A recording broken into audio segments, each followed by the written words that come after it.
Vamos começar então com o nosso primeiro tema dessa série de reflexões.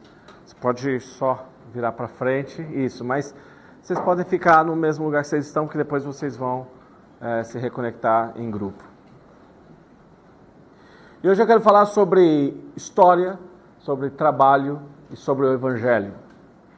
História, trabalho e Evangelho. Todos nós gostamos de história. O mundo vive de histórias. Alguém disse que o mundo não é composto de átomos, ele é composto de histórias. As histórias dão forma à maneira como nós enxergamos o mundo, e por causa de histórias, novos mundos são criados, seja no cinema, na arte, na música, seja no espaço de coworking, seja numa sala de aula, seja num café. Histórias são contadas, histórias trazem ideias, e essas ideias moldam e mudam a nossa vida. História de alguns amigos que viajam para Los Angeles e não acham lugar para morar, para se hospedar. E aí eles conseguem um apartamentozinho, jogam os colchões no chão e dali essa história muda a vida deles e muda o mundo inteiro, que vira o Airbnb. Essas histórias de amigos que têm uma ideia e que às vezes algumas pessoas falam, isso não dá em nada, isso é loucura. E a pessoa insiste naquela ideia e muda o mundo inteiro por causa daquilo, seja na política, seja onde for. Mas as histórias, elas são ainda mais profundas e mais ricas quando nós entendemos ela a perspectiva do que nós chamamos da grande história. Na verdade, a Bíblia é uma grande história, uma grande narrativa. Eu estava conversando com o Daniel e com a Duda ontem à noite, e a gente estava falando que quando você olha uma história narrativa bíblica, você percebe que a Bíblia está toda interconectada, é uma grande história. Mais do que isso, como ela está conectada com a nossa história, como indivíduos. E a gente traz essa história para os lugares onde a gente está. Quando nós estamos falando de história, história é uma coisa humana. Os seres humanos contam histórias. O único animal que conta a história para o filhote, para dar sentido para a existência dele, é na história do Rei Leão. Que na verdade, naquele caso, não sei se vocês sabem, mas é só uma metáfora, porque o leão não conta história para o filhote.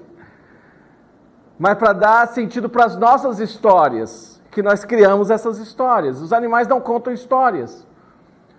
O filhote de leão, ele vai fazer os mesmos movimentos enquanto ele está brincando, que ele vai fazer quando ele for um leão velho, caçando para trazer comida para o seu grupo.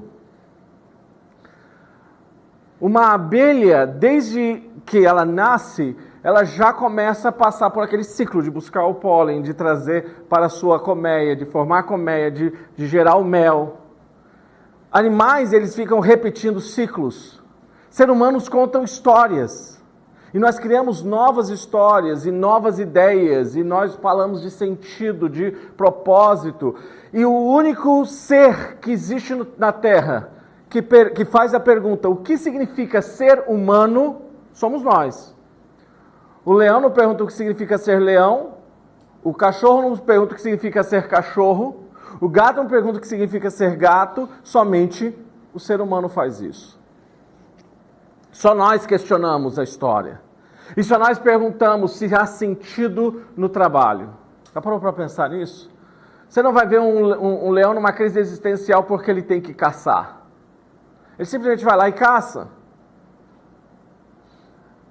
Animais, eles fazem aquilo que eles têm de instinto, eles vão repetindo o mesmo trabalho constantemente. Mesmo a formiga, que é um exemplo de trabalhador, mas a formiga ela não tem grupos de discussão para perguntar como fazer o trabalho de uma forma mais eficiente, como fazer o trabalho de uma forma melhor, como reduzir custos, como melhorar o impacto. Essas são perguntas humanas. São perguntas que nós fazemos. E a pergunta, o que significa ser humano, está também muito ligado com a própria pergunta, o que significa, qual o propósito do trabalho. E aí a gente volta para Gênesis capítulo 1. E eu quero pedir, desculpa se talvez para alguém fala, puxa, isso já é clichê, porque algumas coisas se tornam clichês porque são reais. Mas eu espero que não seja entediante para você. O texto diz, façamos os seres humanos à nossa imagem, conforme a nossa semelhança. Domine eles sobre os peixes do mar, sobre as aves dos céus, sobre os animais de rebanho, sobre toda a terra e sobre todos os animais que rastejam sobre a terra. Quando Deus cria o mundo, e quando você olha para o texto, Gênesis capítulo 1, versículo 1, a Bíblia diz, no princípio criou Deus os céus e a terra era sem forma e vazia. A palavra hebraica usada, o termo hebraico usado para sem forma e vazio é taho wabohu. Essa expressão, ela significa informe, em caos, algo que não tem forma. Havia trevas sobre águas profundas e o Espírito de Deus se movia sobre a face das águas. Então o texto bíblico começa com uma realidade informe, com uma realidade caótica, e Deus, olhando para essa realidade agora, Deus então é apresentado no texto. E quando nós olhamos para como Deus se manifesta no texto, nós podemos dizer que Deus se apresenta como um arquiteto, como um horticultor, como um botânico, como um zoologista.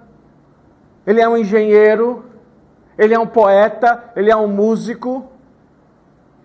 Todas essas coisas estão presentes em Deus só no primeiro capítulo de Gênesis.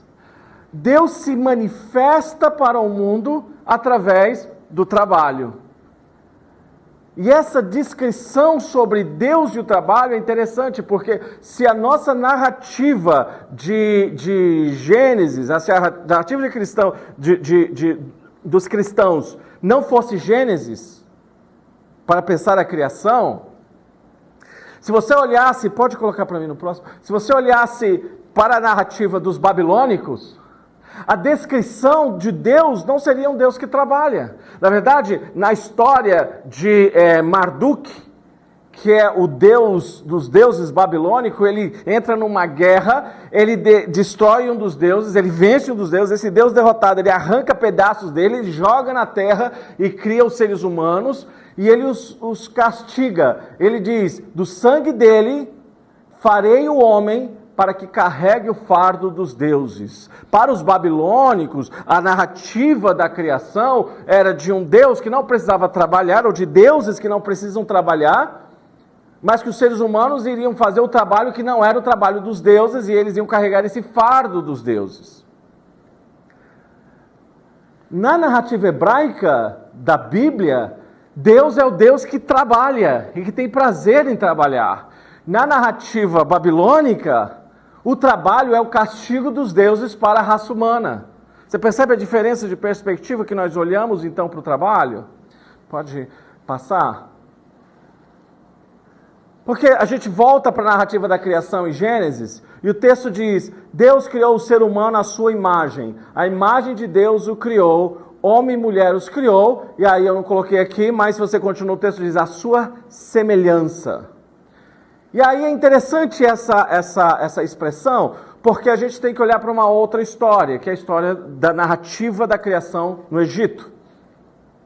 Quando a gente olha para o Egito é importante, porque Gênesis, Êxodo, Número, Levíticos e Deuteronômio, ou Pentateuco, como nós chamamos, ou os judeus chamam da Torá, é apresentado para o povo hebreu quando?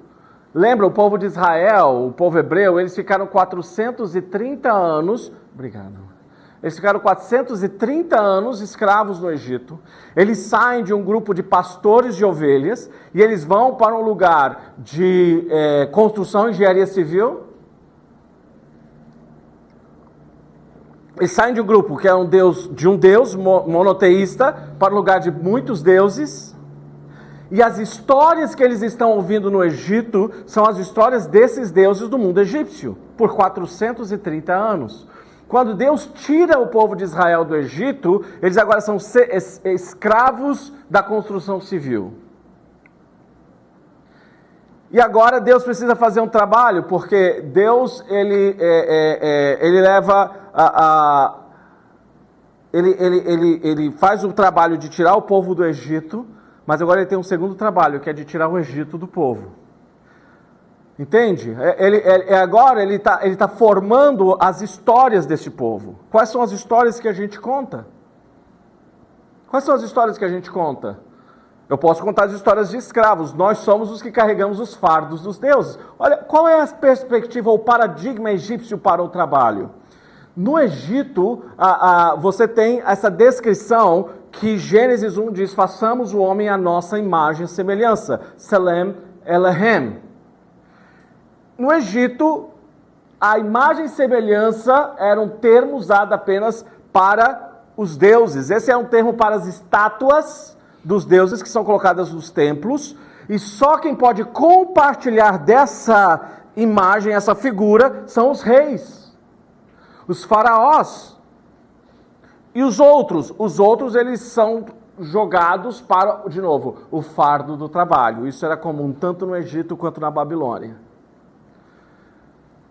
E agora, aquele povo olha para Faraó, para os reis, eles são a imagem de Deus. E nós somos o quê? Os escravos desse rei.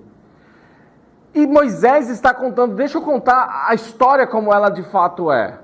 Deixa eu te contar a verdadeira história. E quando ele conta essa história, ele está dizendo que todo ser humano, homem e mulher, são Selem Elohim, a imagem e a semelhança de Deus. Em outras palavras, o que eles estavam ouvindo? Todos vocês são reis e rainhas. Todos vocês são a imagem de Deus para o mundo. O mundo é o templo de Deus e vocês são a imagem de Deus espalhada na terra.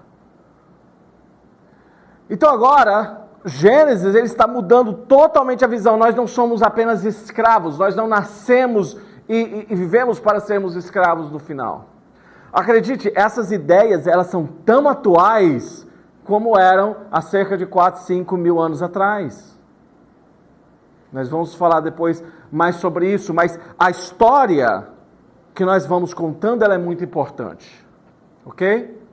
Pode passar. Então Deus os abençoou, Gênesis 1:28, e disse: sejam férteis e multipliquem-se, encham e subjuguem a terra, dominem sobre os peixes do mar, sobre as aves dos céus e sobre todos os animais que rastejam sobre a terra. Em outras palavras, qual é o trabalho do rei e da rainha? É isso o texto que Moisés está contando. Agora, eu quero que você lembre, imagine o povo sentado à noite numa fogueira, no deserto. Eles estão à noite, Moisés chega e ele diz: agora vamos continuar com a nossa sessão.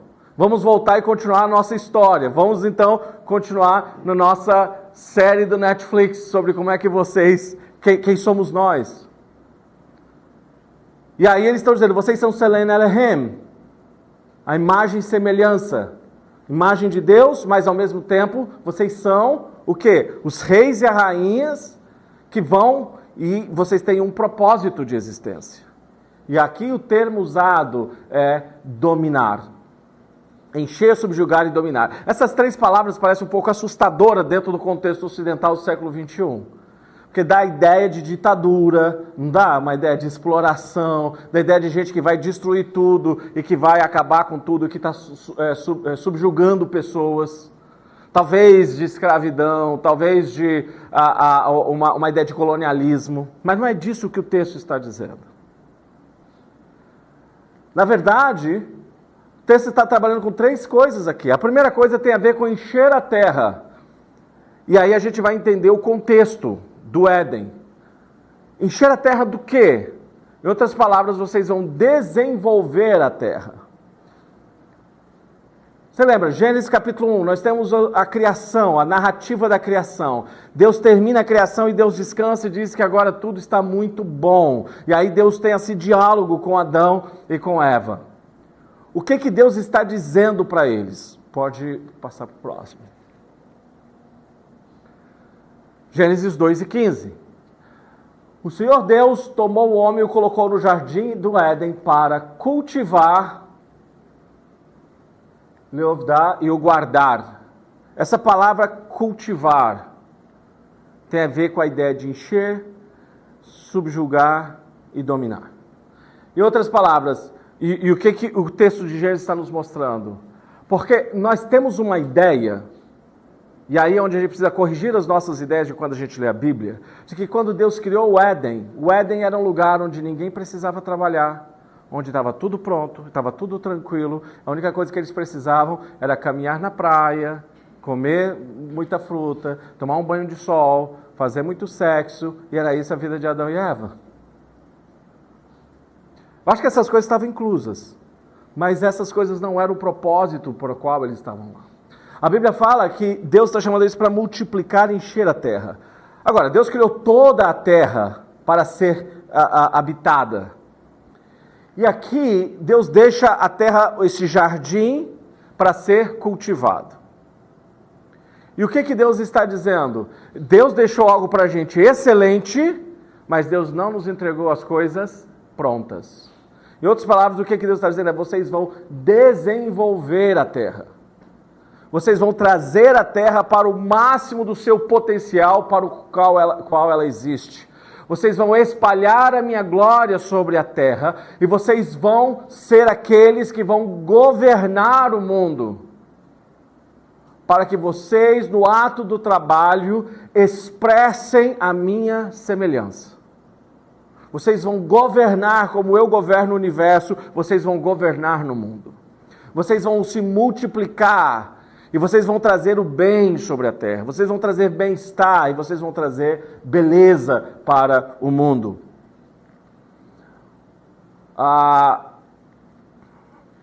Esse filósofo, achei que tinha colocado o nome dele aí, mas depois eu dou a citação correta. Ele fala, escrevendo essa ideia de cultivar e governar, ele diz: a terra era completamente sem forma e vazia. Nos 6 dias da criação, Deus formou e encheu a terra, mas não totalmente. Agora, as pessoas tinham de trabalhar para desenvolvê-la. Sendo frutíferos, os seres humanos enchem a terra ainda mais. Como representantes de Deus, começamos de onde ele parou. Então é isso que significa ser a imagem de Deus. Continuar o trabalho de Deus. Estar engajado naquilo que Deus nos criou para fazer. E sermos participantes do processo criativo de Deus na terra. Agora, Deus deixou a terra formada, pronta, mas não acabada. Ok? E Ele nos convida agora e diz: agora eu tenho trabalho para vocês. Então, quando você pergunta, aquele dia que você está mal, fala assim: puxa, eu queria me encontrar com quem inventou o trabalho.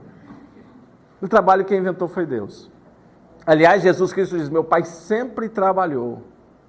Meu Pai sempre trabalhou e continua trabalhando. Pode mudar. Tim Keller, no seu livro Como Integrar Fé e Trabalho, ele diz: trabalho é reorganizar a matéria-prima da criação de Deus de tal forma que ajude o mundo em geral e as pessoas em particular a prosperar e a florescer. Esse é o propósito do trabalho. Em outras palavras, quando você está trabalhando, você está junto do trabalho de Deus, fazendo o trabalho de Deus, organizando as coisas. E aqui é uma coisa interessante, porque a descrição de Gênesis, deixa eu voltar um pouquinho mais sobre a terra, em Gênesis capítulo 2, é uma descrição de matéria-prima. Deus deixou a matéria-prima, Deus deixou minerais, Deus deixou o solo, Deus deixou os vegetais, Deus deixou o animal, mas em que estado? No seu estado bruto. Para que o homem pudesse explorar os minerais, explorar o solo, cultivar a terra, para trazer o bem-estar. E aí tem 2 questões que Deus nos deixa em Gênesis capítulo 2. Ele não vai apenas cultivar, mas ele vai também guardar a terra. O que significa que Adão e Eva foram os primeiros ambientalistas que existiram. Então, quando a gente fala de desenvolvimento sustentável, quando a gente fala de metas de sustentabilidade, todas essas coisas, não é nada mais do que esse DNA divino no ser humano, dizendo: nós precisamos voltar para aquilo que o mundo deveria ser. Somos nós exercendo o chamado de Deus na nossa vida, mesmo quando a gente não tem uma compreensão completa das coisas. Porque está intrínseco na nossa razão de existir. Pode passar? O John McCormack, ele fala: quando um agricultor pega o solo e a semente e os reorganiza em uma colheita abundante de alimento para as pessoas comerem e desfrutarem, Quando o construtor pega uma árvore e uma pedra e as reorganiza em uma casa onde alguém pode dormir, brincar, amar, descansar e viver. Quando um designer de moda pega tecido e metal e os reorganiza em algo com forma, beleza e funcionalidade. Quando um músico pega som, tom e melodia, os reorganiza em algo coerente e envolvente. Quando um designer gráfico pega a forma, paleta de cores, de tipografia e reorganiza em algo que é atraente e elegante. Tudo isso é trabalho de cultivo. É extrair o potencial das coisas. Na verdade, a nossa palavra cultura vem diretamente dessa ideia de cultivo. Boa cultura é o resultado de pessoas ainda melhores, trabalhando com dedicação, reorganizando a matéria-prima do planeta Terra em um lugar de deleite. Agora você fala, mas eu trabalho com planilha. Não sobrou nada para mim. Quando você senta e organiza uma planilha, você consegue fazer com que as pessoas consigam trabalhar de forma mais organizada. Você consegue entender os recursos e organizar os recursos porque você está fazendo a contabilidade da empresa. Todas essas coisas é o trabalho de cultivo. Tudo isso é trabalho de cultivo, é o trabalho de organizar as coisas para que as pessoas possam produzir o máximo do seu potencial e elas sejam mais saudáveis, mais plenas. Se eu consigo eliminar os desperdícios da empresa, eu consigo recompensar melhor os meus funcionários, dar ele treinamento para eles crescerem profissionalmente e ter mais qualidade de vida. Se eu consigo manejar e estruturar o planejamento não só para que eu possa aumentar a produtividade, mas também aumentar a qualidade da vida das pessoas envolvidas na produtividade, então eu estou fazendo o trabalho de cultivo da terra que Deus nos chamou para fazer. Vocês conseguem acompanhar o que a gente está falando aqui? Ok? Para vocês? Pode ir. Agora, o trabalho, a gente também lida... Passa para mim mais um... Ok, pode voltar. Eu acho que eu tenho alguma coisa na hora, eu salvei e deixei... A gente também lida com uma questão que é o problema. O trabalho tem problemas. Você fala, ok, tudo isso é muito bonito, mas o meu trabalho não é tão simples assim. As coisas não são tão fáceis assim. É verdade, porque até agora a gente está falando da relação de Deus e do homem, do propósito de Deus do trabalho e do Éden. Mas quando a gente olha para a narrativa bíblica, Gênesis capítulo 3, quando o homem se separa de Deus, nós temos o problema que é o problema que nós chamamos da queda. E essa queda é parte da nossa história que nós carregamos todos os dias. A ideia de que se você fizer aquilo que você é apaixonado, todo dia vai ser primeiro dia de férias, nem sempre funciona assim. Porque você é apaixonado por fazer algo, mas você ainda tem que fazer declaração do imposto de renda.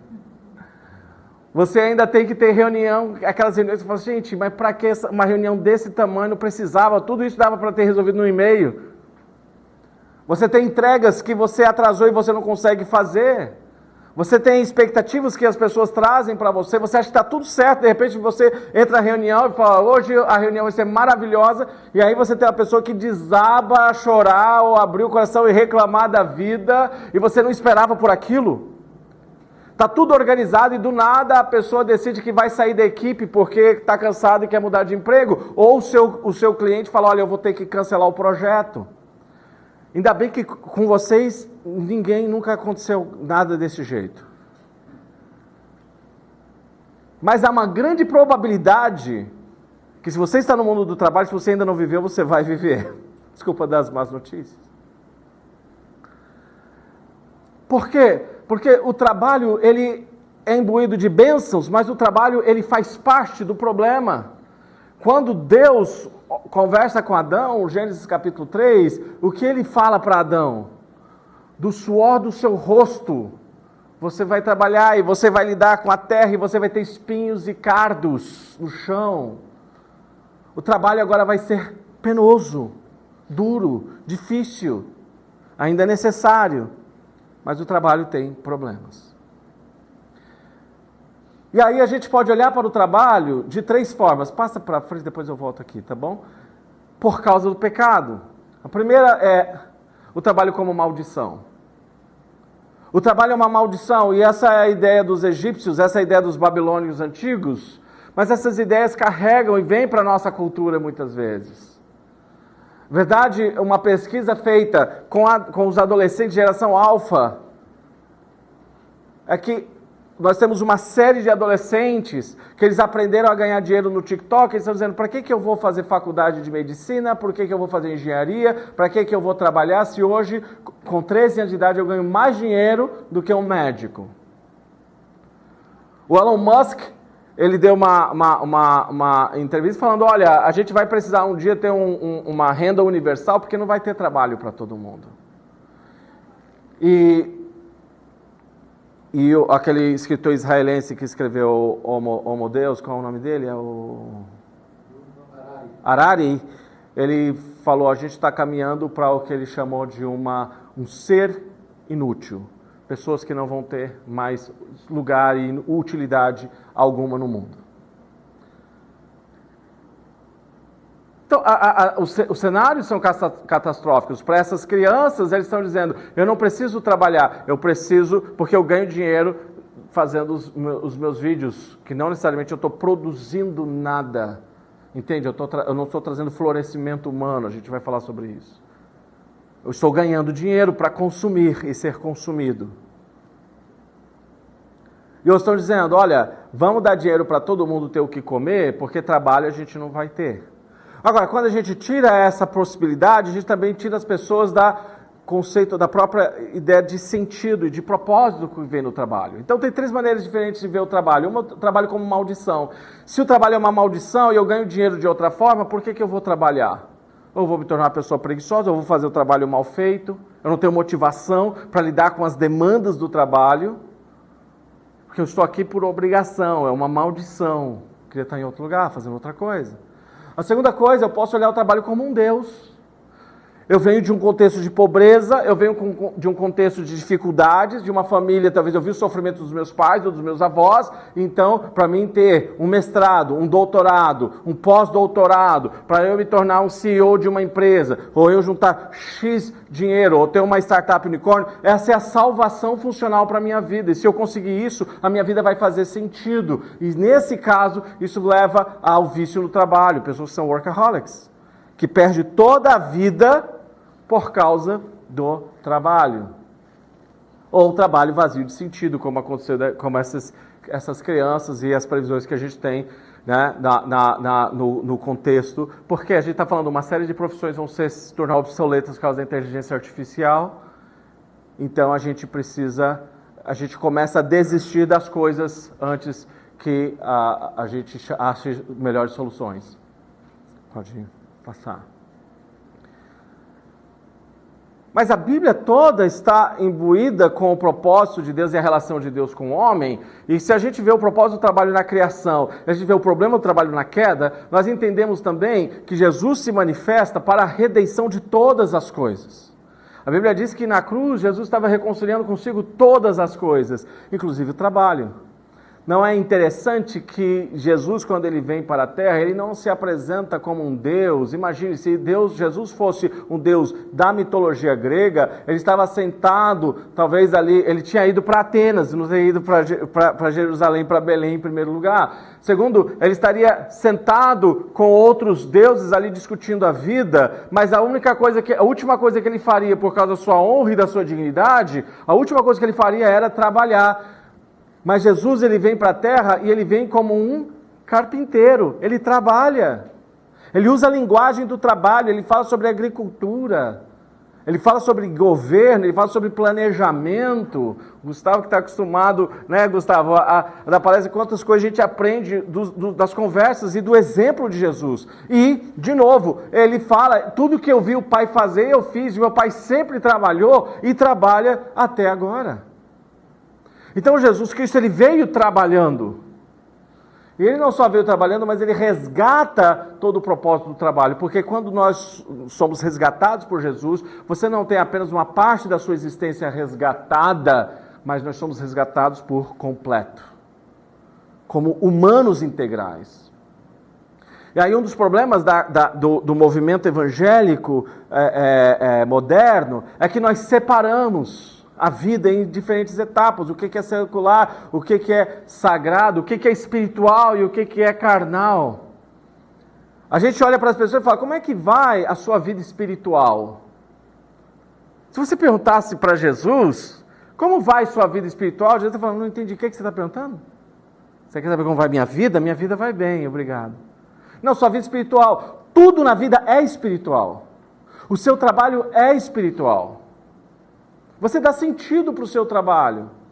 Você reflete sobre o seu trabalho e você olha para o seu próprio valor como ser humano por causa das suas experiências do seu trabalho. Aliás, você gasta a maior parte da sua vida trabalhando. Já parou para pensar nisso?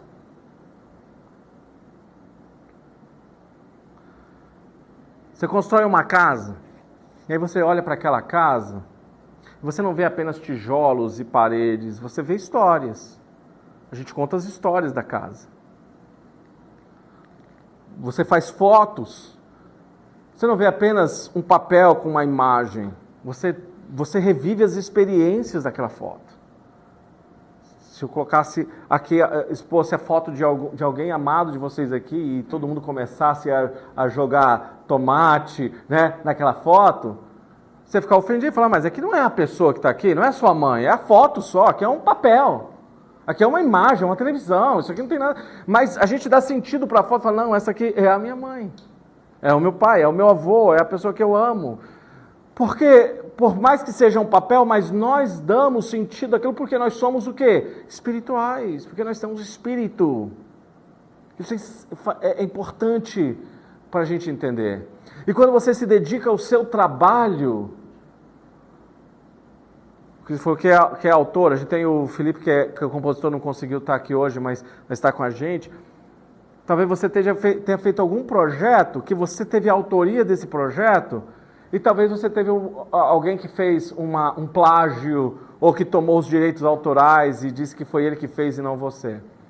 Por que não acontece nunca no mercado, né, Gu? Mas por que isso machuca tanto a gente? Porque você colocou a sua alma naquilo. Porque aquilo é parte de você, é como um filho que você gerou. Você está lá no escritório, você desenvolveu o projeto e alguém foi lá no dia e apresentou como se o projeto fosse dele. Isso te ofende, te machuca. Porque a pessoa fala, mas você trabalhou, suas horas foram pagas e está tudo certo, o projeto é meu, eu paguei para você fazer. Não, você tem o direito do uso, você pagou para usar o projeto, mas quem criou fui eu gerei esse projeto. Eu posso sentar lá na plataforma do Tony que ele desenvolveu e copiar tudo que ele falou e vou fazer propaganda e usar a metodologia que ele falava sobre consultoria financeira.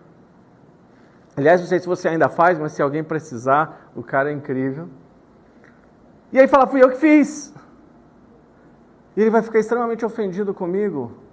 Não só porque eu roubei um papel ou um material que está ali, mas porque ali tem a presença da minha identidade está ali, a minha personalidade foi trazida, as minhas experiências de vida estavam ali. Você já viu aquela história? Eu não cobro por uma hora de consultoria ou por uma hora de terapia, eu cobro por 40 anos de trabalho, estudo, experiências que me levou a poder, em uma hora, resolver, não é? E cuidar de você nessa consultoria ou nessa terapia. Então, tudo que a gente faz é espiritual. O apóstolo Paulo, então, disse, se alguém está em Cristo, é uma nova criação. As coisas antigas já passaram e se fizeram novas. A redenção do trabalho significa que Deus nos traz para o propósito dele. E agora ele está criando uma nova humanidade e ele está levando essa humanidade para as empresas de tecnologia, para as empresas de arquitetura, para as empresas de engenharia, para o setor imobiliário, para o serviço público. E essa nova criação de Deus está espalhada e Deus continua dizendo, encham, cultivem e espalhem a minha glória sobre a terra. É isso que Deus está falando para você. É isso que Deus está desafiando no seu negócio ou no departamento que você está envolvido. Pode passar. Então, por causa da redenção, o professor olha para a sua sala de aula e vê os seus alunos como diamantes em estado bruto para lapidá-los e extrair o potencial dado a eles por Deus. O músico compõe a partir da dor e das experiências da vida para trazer esperança e alegria ou as pessoas poderem encontrar palavras para exprimir a sua dor. O gerente de projetos cria processos eficientes, justos e saudáveis para atender pessoas, aumentando a lucratividade, mas também a sustentabilidade de todos os envolvidos. O político propõe leis justas e inspira por um compromisso pelo bem comum e pela justiça. O arquiteto desenvolve projetos que promovem bem-estar da vida comum, reconcilia pessoas, resgata a beleza, aproxima famílias.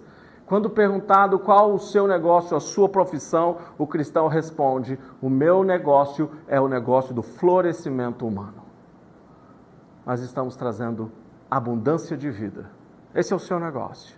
Pode passar. Uma pesquisa foi feita em Harvard, e aí já vou mostrar a pesquisa, mas antes disso, deixa eu responder a pergunta: o que é florescimento humano? Isaías 65:17 apresenta o modelo de Deus para uma cidade ideal.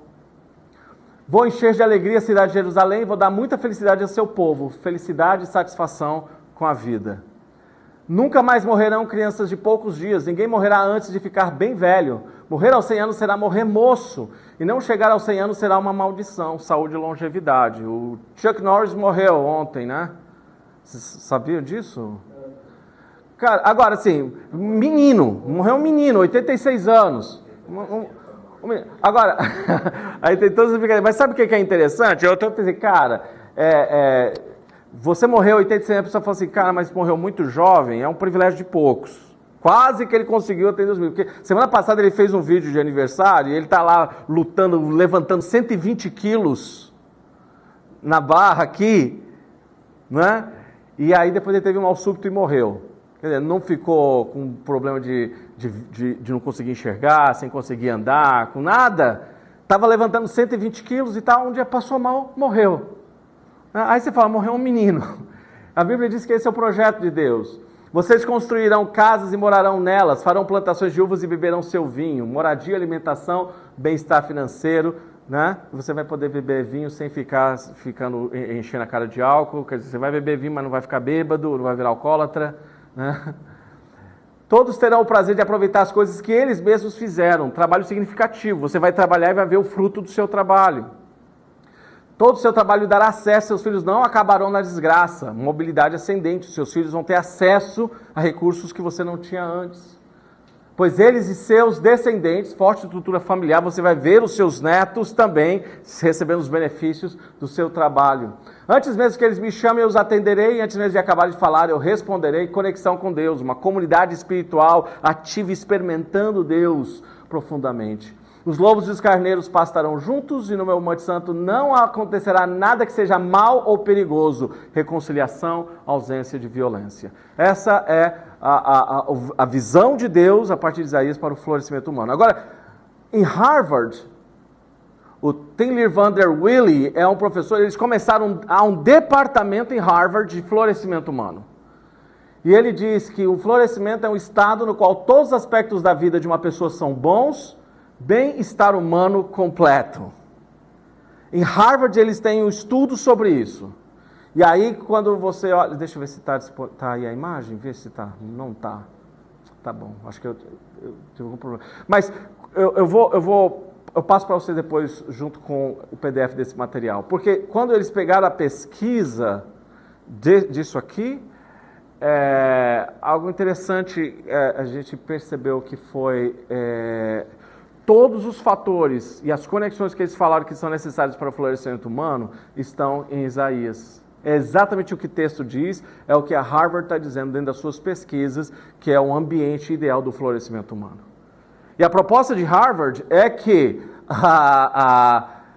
cada empresa, organização, cada instituição, cada negócio se vejam como um agente do florescimento humano. Como agente do florescimento humano. Eu quero encerrar essa parte pensando com vocês um fator interessante.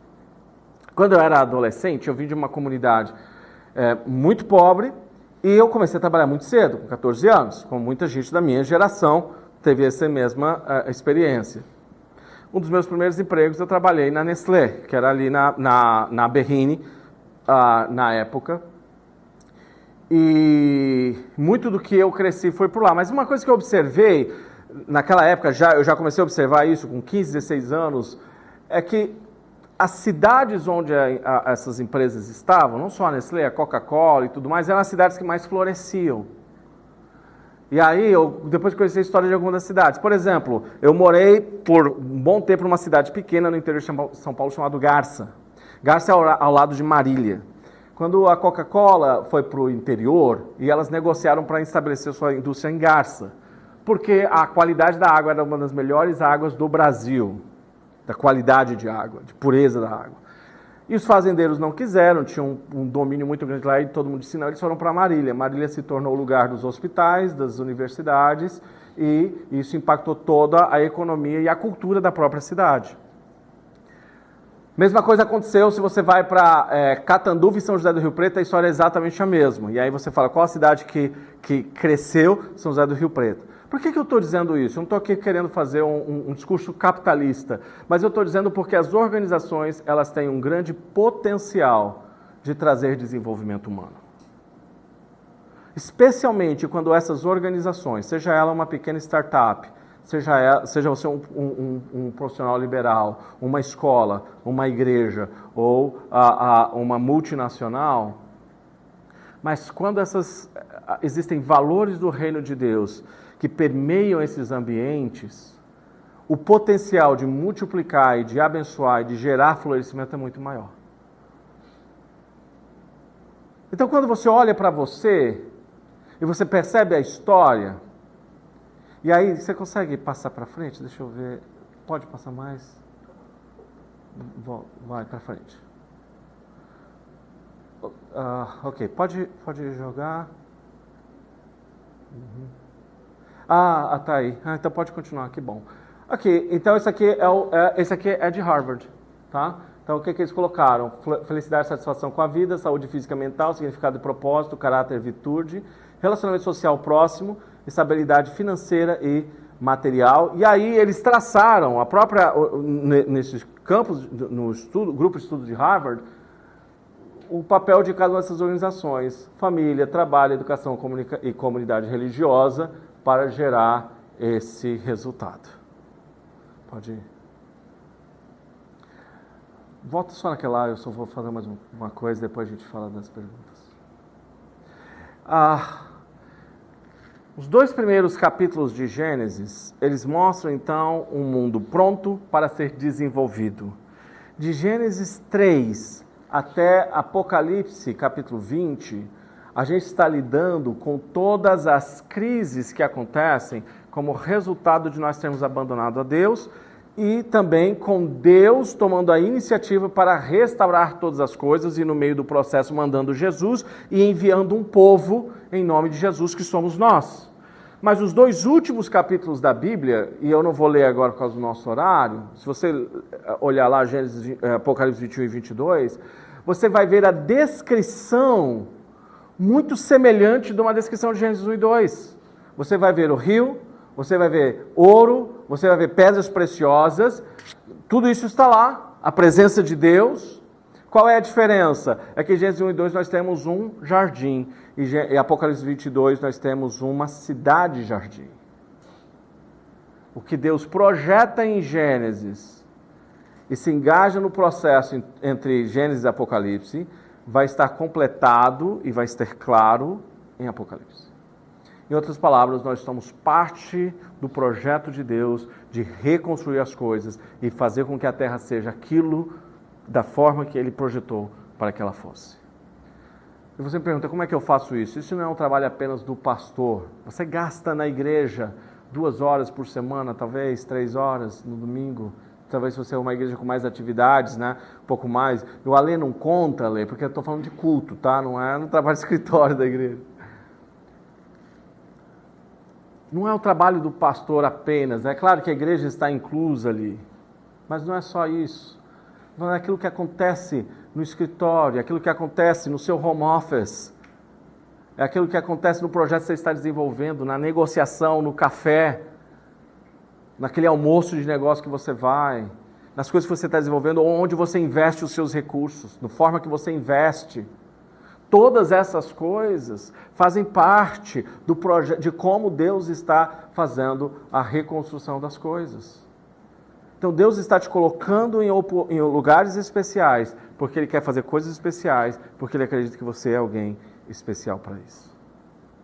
E uma das maneiras que Deus ativa as coisas que Ele está começando a criar é quando Ele começa a mover o seu coração para uma causa, para uma situação, para um problema ou para trazer alguma solução, seja ela tecnológica, seja ela no sistema tecnológico, no sistema econômico, no sistema político, no sistema educacional.